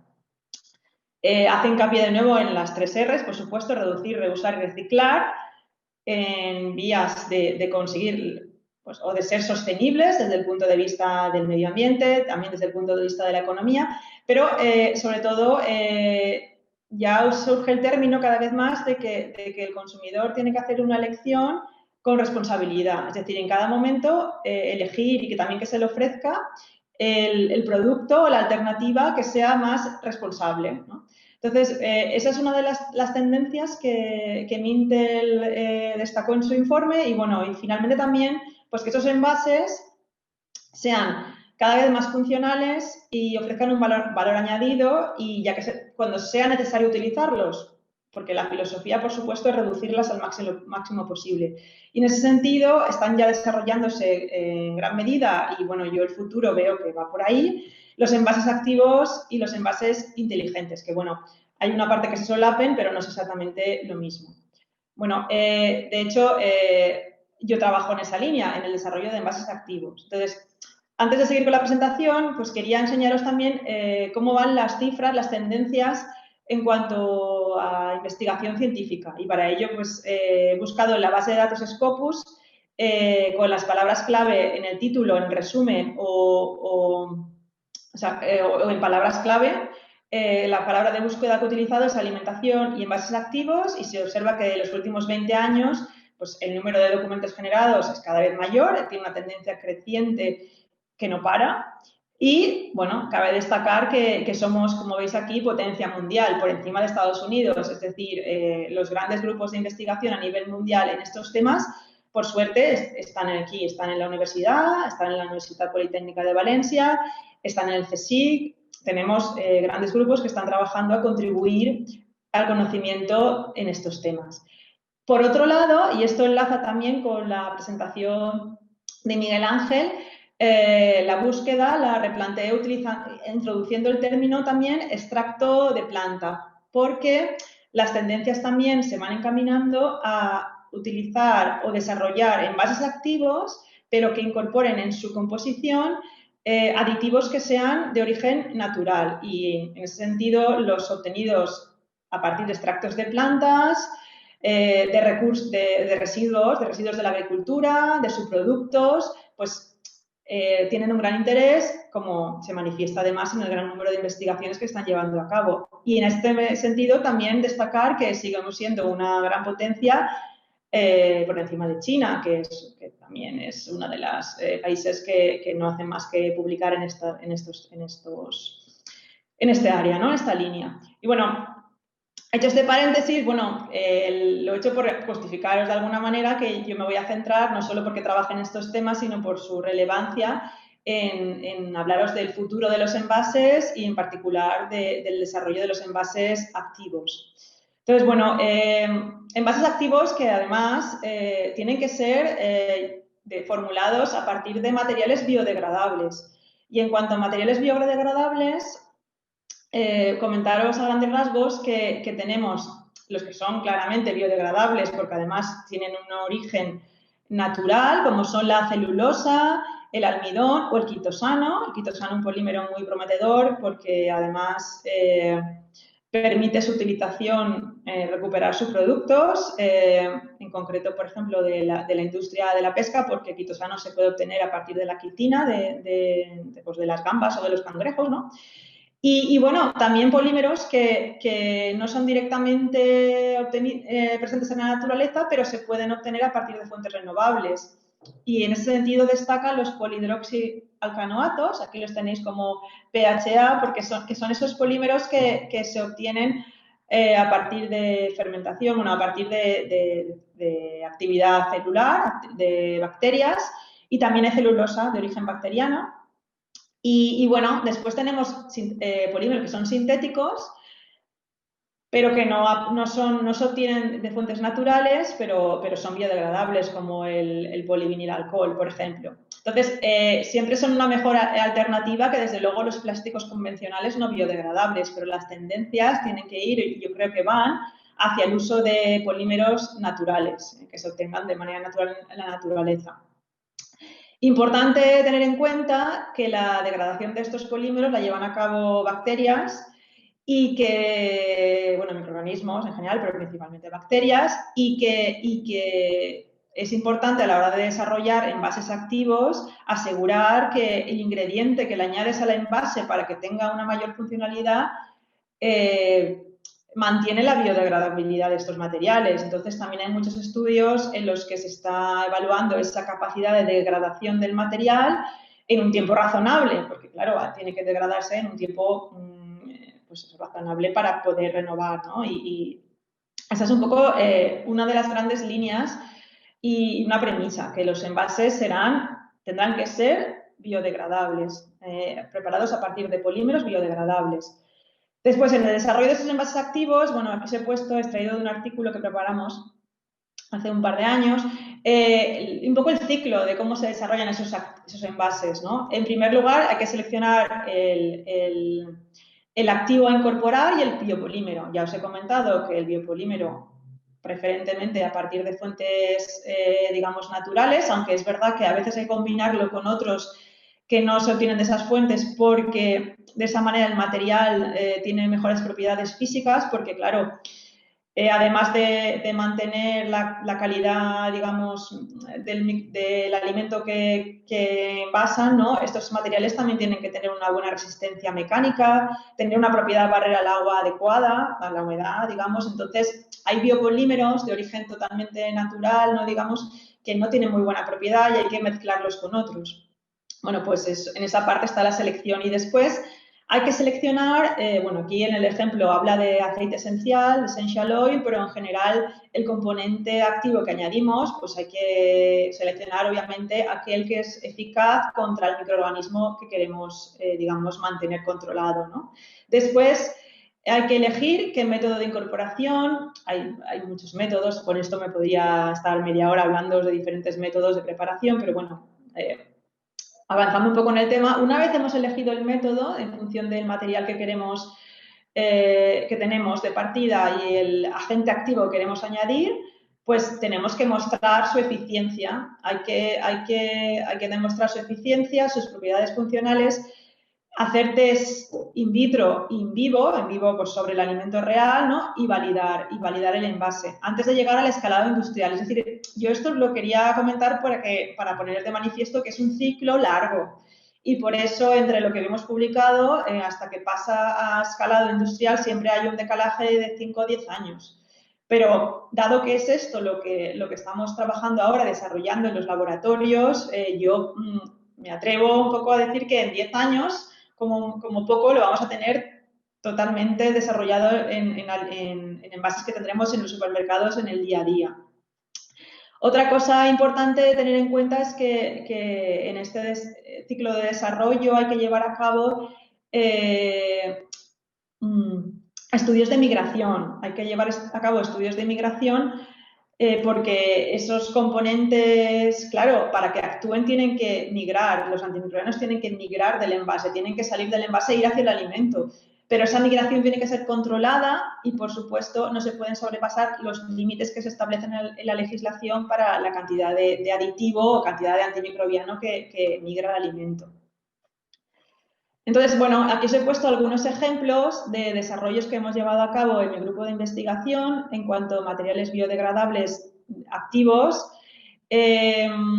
Importante también destacar, os lo he puesto aquí en el recuadro verde, que el agente activo se encuentra en el material del envase en una menor dosis que si se adicionara directamente en el alimento, porque está encapsulado. Y esto es una ventaja, porque nos reduce, desde luego, la cantidad de aditivo a añadir. Es una ventaja económica, pero también una ventaja desde el punto de vista de la seguridad.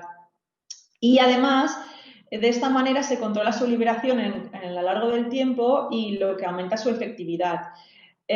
Bueno, cuando hablamos de agente activo, casi siempre hacemos referencia a un agente activo que sea antimicrobiano, pero también puede ser un agente antioxidante. O pues un polifenol, o sea, cualquier agente que impida la oxidación de alimentos. Esto es especialmente importante pues, para envases de productos que se oxidan fácilmente. Pues, por ejemplo, pues, el salmón, por ejemplo, ¿no? Hemos hecho algún desarrollo ahí.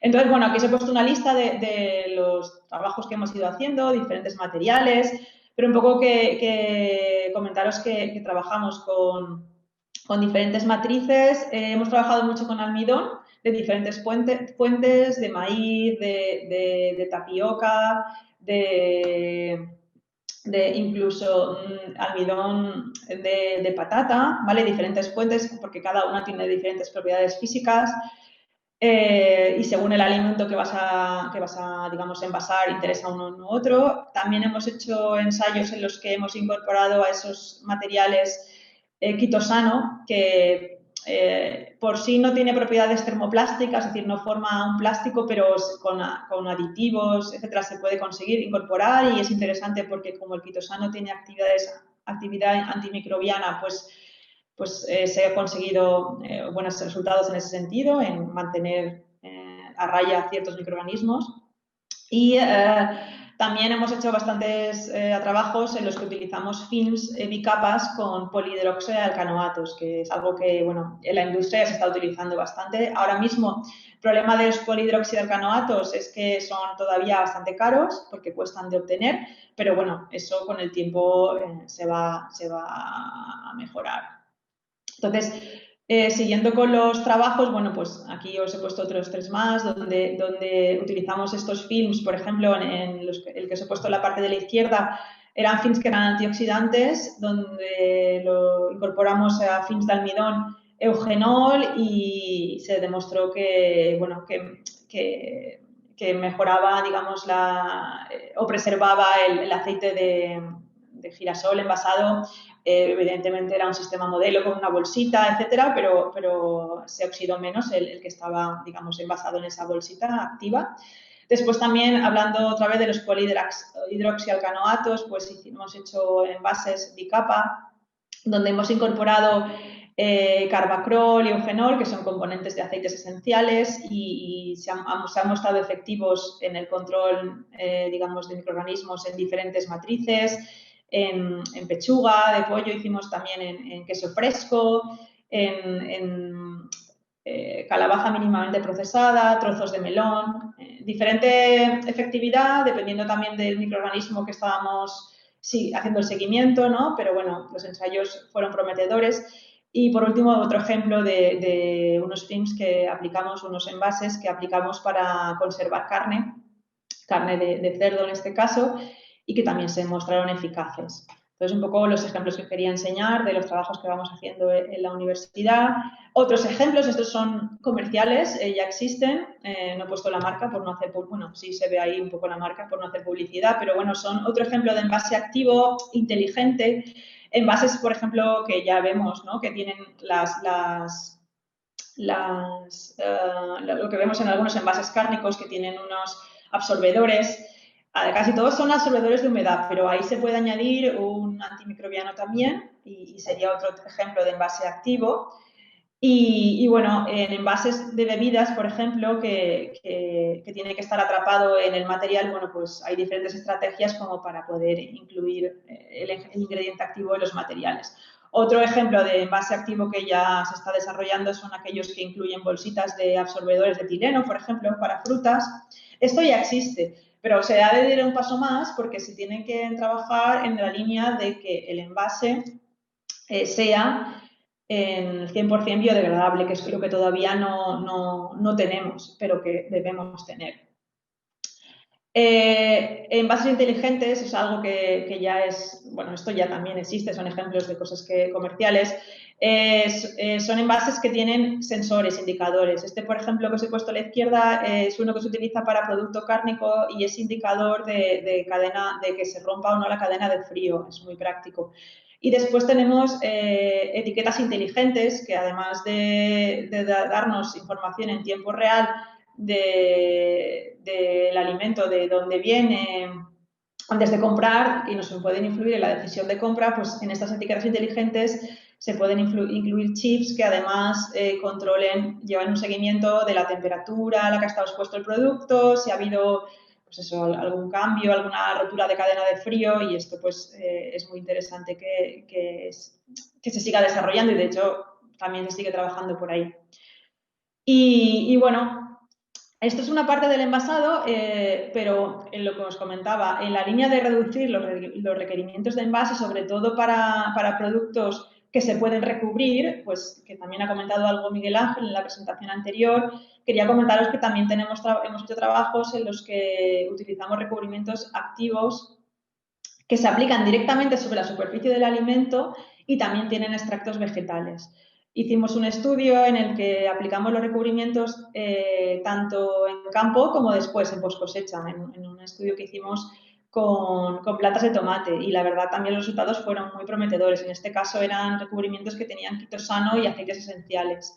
También tenemos bastantes estudios donde aplicamos estos recubrimientos en fresones, también con buenos resultados. importante, y por eso os he puesto este ejemplo de este artículo que hicimos en el que evaluamos cómo influía esos recubrimientos en el perfil de aromas, en los volátiles del fresón, porque cuando siempre existe un poco la preocupación de cuando se utilizan extractos vegetales que son muy aromáticos, en concreto, por ejemplo, aceites esenciales, ¿cómo impactará eso en las propiedades organolépticas? ¿Cómo será percibido por el consumidor? ¿Se notará, no se notará? ¿Afectará al perfil aromático? Bueno, pues en el estudio que hicimos con fresones vimos que evidentemente el perfil se ve afectado porque son compuestos muy activos, por eso tienen efecto también antifúngico, que es lo que queremos, ¿no? Pero bueno, que el consumidor lo percibía bien, ¿no? Y sobre todo en este caso utilizamos aceite esencial de limón, que tampoco es algo muy extraño, pero bueno, es un poco, pero que lo percibía el consumidor, claro está, es el problema y donde tenemos que seguir los esfuerzos de investigación en desarrollo, ¿no? Conseguir que estos compuestos tengan su efecto antifúngico en este caso, porque para el alfresón lo que queríamos era un efecto antifúngico, pero que al mismo tiempo no impactan en la calidad del producto desde el punto de vista sensorial, ¿no? Y bueno, uno de los últimos trabajos que estamos haciendo, estamos incorporando los recubrimientos y los envases nanopartículas, materiales fabricados con nanotecnología, para aumentar la eficacia de los materiales. Entonces, bueno, os quería mencionar algo, pero bueno, muy poquito, sobre la nanotecnología, que es otra tendencia muy en boga hace unos años. Sigue habiendo bastante desarrollo de esto. Con ello se consigue mejorar propiedades funcionales de los polímeros y también de que los materiales antimicrobianos sean más eficaces. La legislación permite algunos, por ejemplo, las nanoarcillas, los óxidos de zinc, de hierro, las partículas de plata, pero todavía es un tema, por eso os lo pongo ahí en rojo, que está costando su desarrollo porque existen una serie de precauciones en cuanto a la posible toxicidad y los límites de migración, porque la legislación europea, por un lado, a nivel... No hay todavía una armonización de legislación en cuanto a límites de detección límites de migración, mejor dicho, de estos compuestos en los alimentos, porque, claro está, al ser nanopartículas, pues se supone muy rápidamente asimiladas y por el organismo si llegáramos a ingerirlas, y esto tiene que estar muy controlado. Por eso, el tema de la nanotecnología va un poco más, bueno, se ha parado un poco, aunque sigue habiendo muchos desarrollos en ese sentido, ¿no? Porque, bueno, con el uso de la nanotecnología de entrada, pues se mejoran las propiedades físicas de los polímeros y por eso se investiga también en esta línea bastante. Porque ya de entrada, pues solamente por el hecho de conseguir esas nanofibras o esos nanotubos, se mejora, como tenéis aquí en el esquema, las propiedades barrera del material, porque se ponen más impedimentos al paso del vapor de agua, por ejemplo, o las moléculas de oxígeno o de dióxido de carbono. Y además se potencian esos efectos antibacterianos. Y en ese sentido os había puesto aquí una ilustración de cómo se libera, ¿no? Una hipótesis de cómo se libera del envase o del recubrimiento, ¿no? el antimicrobiano hacia el alimento y cómo interacciona con las bacterias, y todas esas interacciones se potencian por el hecho de tener esos antimicrobianos formando parte de nanopartículas. Y aquí en estas imágenes os he puesto dos tipos de nanopartículas. Esta de la izquierda es una que desarrollamos en el laboratorio, en el que tenemos quitosano y activos diferentes. Utilizamos eugenol, carbacrol, y se mostró su gran efectividad antimicrobiana. Y a la derecha otro sistema en el que se utilizan también nanopartículas de quitosano, pero aquí están unidas a un polímero, también el polivinilalcohol, y se liberan, o sea, se incorpora, mejor dicho, lignina. Y bueno, también hay diferentes estudios donde se ve la capacidad antimicrobiana de esas nanopartículas.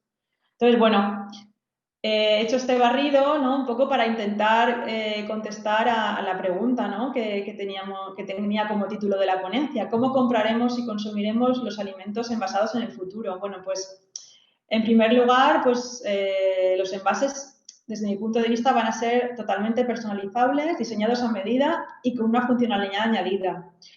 Por supuesto, tienen que ser reutilizables, reciclables, biodegradables, eso por supuesto. Y eso en un futuro, desde luego, en 2030, tienen que ser reciclables y reutilizables al 100%. Los materiales de envase tendrán que ser multicapa, porque de esa manera se combinan las propiedades buenas de unos polímeros y de otros. Y además, en la medida de lo posible, se utilizarán recubrimientos comestibles que permitirán reducir la necesidad de envase. Entonces, y de esta manera, pues bueno, si es comestible es la mejor forma de reducir los residuos. Y finalmente, pues los materiales de envase y recubrimientos comestibles incorporarán componentes activos para dar esa funcionalidad añadida al envase, que pueden ser antimicrobianos, antioxidantes o ambas cosas, y estos se obtendrán a partir de extractos vegetales y además preferentemente a partir de residuos de la agricultura, por ejemplo. Es un poco el enfoque que debemos seguir, ¿no?, de economía circular. Estos agentes, ¿no?, se liberarán alimento cuando se requiera, solo cuando se requiera, y eso es lo interesante, y de manera muy controlada. Y de esta manera, pues, se mantendrá su calidad durante un mayor tiempo. Y bueno, esto es un poco lo que os quería contar. Espero haber un poco respondido, bueno, haber dado respuesta, ¿no?, a un poco la pregunta que tenía. Y bueno, muchas gracias por vuestra atención y cualquier cosa, pues ya me ha comentado Pepe que haréis preguntas en el chat. Muchas gracias. María, ¿la deja de compartir? ¿Así? Bueno, pues ya se nos ha hecho muy tarde y la hora de cenar. Entonces, Baldomero. Bueno, a ver. Y espero... ¿Me oís, no? Bueno, Sí, sí. me imagino que me oís. Como se ha hecho muy tarde, ya ha dicho Pepe, y ya es la hora de cenar, o por lo menos de los que tenéis hijos en edad de merecer, el de prepararle la cena a ellos directamente, pues a mí solo me queda, en primer lugar, darle las gracias a María, darle las gracias a Miguel Ángel, darle las gracias a Carlos por esta interesante hora y media pasada que nos han tenido aquí, por ilustrarnos de cómo están haciendo las cosas, por ver que evidentemente por delante tenemos mucho trabajo que desarrollar. Se me había olvidado al principio comentarle a Eduardo que aparte de financiar las grandes inversiones que se van a necesitar para adaptarnos a lo que nos viene encima, que también hay que financiar, y lo ha mencionado él en su introducción, también hay que mencionar fundamentalmente el capital humano que va a ser necesario para hacer frente a toda esta demanda. Nosotros que estamos preparados en la formación de ese capital humano, que constituimos un capital humano de base para el desarrollo de toda esta actividad, pues creo que también vamos a necesitar la ayuda de estos centros, de estas empresas en permitir que esta actividad pueda incorporarse a los procesos productivos de la empresa. Si no tenemos el capital humano suficiente para trasladar no desde el campo, como decía Miguel Ángel, a la mesa, sino para trasladar desde el laboratorio, desde los centros de investigación, a los centros de producción, a los centros de transformación, pues evidentemente no vamos a poder aprovecharnos de todas estas cuestiones que tenemos delante. A todos vosotros, gracias por la interesante charla que nos habéis dado. A todos los asistentes, gracias por asistir. Como ha dicho por ahí Pepe en el chat, a una de las que ha intervenido, la sesión la vamos a editar y la vais a tener disponible para que podáis disfrutar de ella, sobre todo los que a lo largo del tiempo, de las casi hora y media o casi 2 horas que hemos estado aquí, han tenido que ir abandonándose para atender a sus obligaciones. Y por mi parte nada más. Eduardo, si quieres intervenir, pues para despedirte, pues puedes hacerlo. Y si no, pues nos despedimos aquí. Eduardo, ¿estás por ahí? ¿O se ha tenido que...? Disculparme, hablo en su nombre, soy José Manuel. Bueno. Pues, de Cajamar y nada, simplemente ha tenido que marcharse. No, sí. Me despido en su nombre y muy agradecidos. Interesantísima la jornada y nada, seguiremos adelante y que el virus no nos pare a ninguno, que es lo que nos toca ahora, seguir luchando, venga. Bueno, pues muchas gracias a todos y hasta la próxima, que ya nos avisará Pepe cuándo va a ser. Gracias.